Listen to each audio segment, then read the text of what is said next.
Hey, what's up, you guys? Welcome to this video.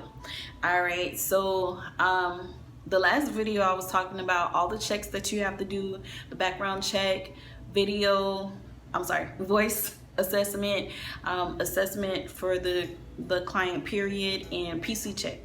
So one more thing that you have to do before certification is you have to send in your affidavit.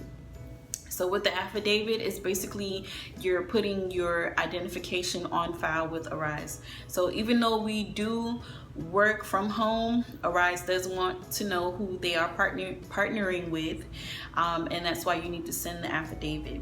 And so what you're gonna do is you're gonna print out that form that you receive. You're gonna fill it out. Also, you're gonna take your ID and you can go get it notarized. So any notary can do it for you. If you go to your bank, most banks, they do it for free for you as well.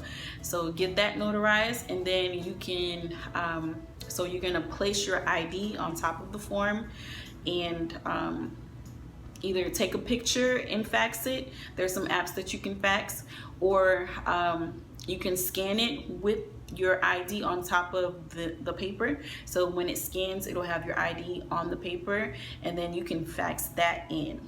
And that's pretty much it. You just need to send that affidavit to the email that I'm gonna place below. Okay, so that's the email there, and you should be ready to start training. Get ready for that.